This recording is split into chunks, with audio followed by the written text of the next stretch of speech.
চলো আমরা এখন সবাই রেডি হয়ে গেছি, নিউ ইয়ারের দিন আমরা সবাই এখন ঘুরতে চললাম। আর আমাদের হচ্ছে রামগরুরের ছানার মুখে একটু হাসি তো ফুটুক।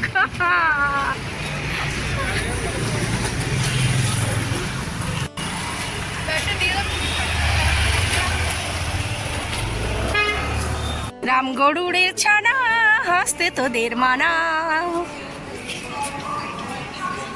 আমরা ভুবনেশ্বর স্টেশনে পৌঁছে গেছি, মেমু ট্রেন ধরেও ফেলেছি। এখন আমরা পুরী যাব। তো দেখুন ট্রেনের মধ্যে কীরকম ভিড়, আর আমরা কোনো রকমে 3খানা সিট জোগাড় করে বসতে পেরেছিলাম, তাও একটু রোগা রোগা ছিল বলে ওদের সরিয়ে সরিয়ে বসেছিলাম। হাই গাইস, সবাই বলো হ্যাপি নিউ ইয়ার। তুমি বলো, তুমি বলো।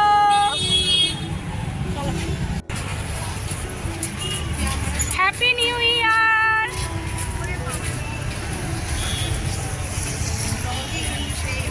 এখন আমরা পৌঁছে গেছি পুরীতে।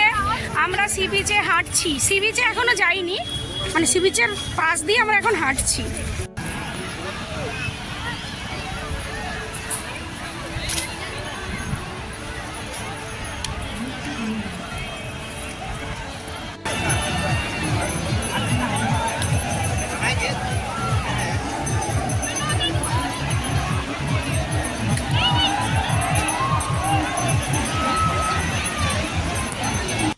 ফোনটা একটু দাও না।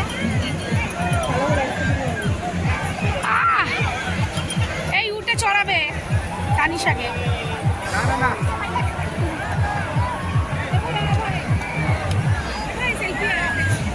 সমুদ্রে চলেও এলাম, আর সমুদ্রে একটু ফাঁকা জায়গা খুঁজছিলাম যে একটু ফাঁকা জায়গায় আমরা নামবো, কিন্তু ফাঁকা সেরকম তো দেখতেই পেলাম না।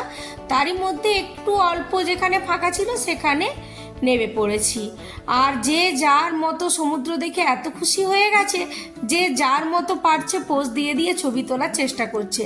আমরা সবাই ভীষণ খুশি এবং ভীষণ এক্সাইটেড যে আমরা কতগুলো এতক্ষণ থাকবো। আমরা শুধু সমুদ্রের ধারেই এনজয় করবো, তারপরে প্রভুজির দর্শন করে আমরা আবার আজকেই ভুবনেশ্বর ফিরে যাব।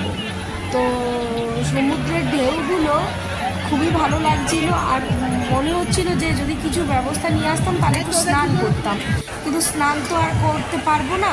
তো চাই একটু পা ভিজিয়ে সবাই মিলে একটু আনন্দ করি, একটু ঢেউ নিই। তো জলটা এত ভালো লাগছিল, কি সুন্দর ঠান্ডা, আর এত ভালো লাগছিল জলটা, তাই সবাই মিলে সমুদ্রের জলটাই নেমে পড়েছিলাম। এরা ভাই বোনে তো খুবই মজা করে বিভিন্ন রকম পোজ দিয়ে দিয়ে ছবি তুলছিল, আর আমরাও সবাই একসঙ্গে অনেক ছবি ওঠাচ্ছিলাম। একটা ফটোগ্রাফারকে ডাকলাম, আমাদের একটা ছবিও তুললেন উনি, কিন্তু দেওয়ার সময় বললেন 1 ঘন্টা টাইম লাগবে। আর 1 ঘন্টা আমরা হোটেলে খেয়ে দিয়ে যখন ওনাকে ফোন করলাম, উনি আর আমাদের ফটোটাই দিলেন। তো পুতু, অনুষ্কা আর তানিশা ওরা সমুদ্রের ঢেউয়ে অনেকটা ভিজেই গেছিল, তাই ওরা সেই ভেজা ড্রেস পরে খুব নেচে যাচ্ছিল।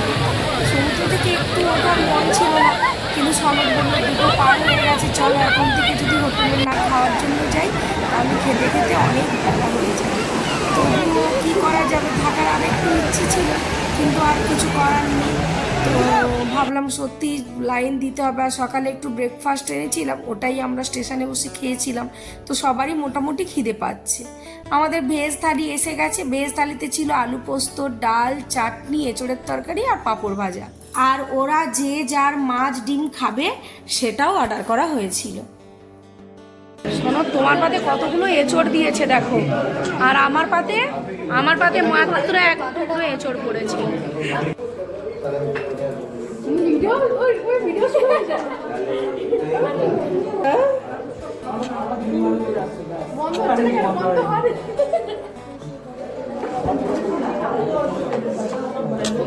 ভিডিও হচ্ছে, না? হ্যাঁ, বন্ধ করে দাও। দুটোই দেবো।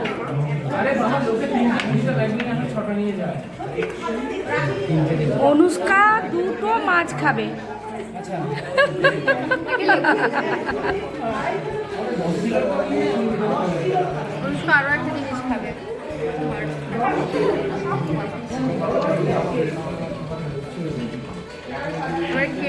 দেখো মন্দিরে কিসের চার্জ চয়েস কেন। খাওয়া দাওয়া শেষ করে এবার আমরা চললাম পুরী। একটা অটো ধরে নিয়েছিলাম, কিন্তু রাস্তার মধ্যে কি জ্যাম লেগেছে না ভিড় কিছুই বুঝতে পারলাম না। ভাবলাম সমুদ্রের ধার থেকেই কি নদী মন্দিরের জন্য লাইন পড়েছে নাকি, যা ভিড় দেখলাম সমুদ্রের ধারে। তো যাই হোক, হাঁটতে হাঁটতে আমরা ওই অটোটা আমাদের অনেকটা দূরেই ছেড়ে দিল, বললো মন্দিরের কাছ পর্যন্ত যাব না। তো আমরা হাঁটতে হাঁটতে মন্দিরের কাছেই চলে এলাম। এসে দেখলাম যা ভিড়, কি জানি লাইনে দাঁড়িয়ে প্রভুর দর্শন করতে পারবো কিনা এখনো বুঝতে পারছি না। 4টের মধ্যেই আমরা পৌঁছে গেছিলাম, কিন্তু খুব আনন্দ নিয়ে বসেছিলাম যে অন্তত মন্দিরে ঢুকতে না পারি, অন্তত পতাকা চেঞ্জটা দেখব। কিন্তু সেটা দেখার সৌভাগ্য হলো না, কারণ আজকের এই 3টের সময় পতাকা চেঞ্জটা হয়ে গেছে। আর ওই দেখুন প্রভুজির মুখটা যেন দূর থেকে দেখা যাচ্ছে, কিন্তু এটা সামনে রাখা মূর্তিটা, অরিজিনাল মূর্তিটা মনে হয় না এটা। তো ভিড় দেখেছেন? মেয়ের মুখে শুনলাম যে মন্দিরে শুধু পুজো দিতে ঢুকেছিল 14 লাখ লোক। তো জানি না আরও কত লোক এসেছিল, সবাই তো আর পুজো দিতে পারেনি। যেমন আমরা 4টের সময় লাইনে দাঁড়িয়েছিলাম, একদম বাস স্ট্যান্ড থেকে লাইনটা দেখেছেন কেমন ভিড়ে ওরা দৌড়াদৌড়ি করছে, একটু ছাড় পেলেই দৌড়চ্ছে কে আগে ঢুকবে। আর আমরা মোটামুটি জানলাম যে আমাদের 4টে থেকে দাঁড়ালে প্রায় রাত 9টা বাজবে। তাই কি করা যাবে, অগত্যা আমরা বাড়ি ফিরে চলে এলাম, পরে আবার একদিন যাব।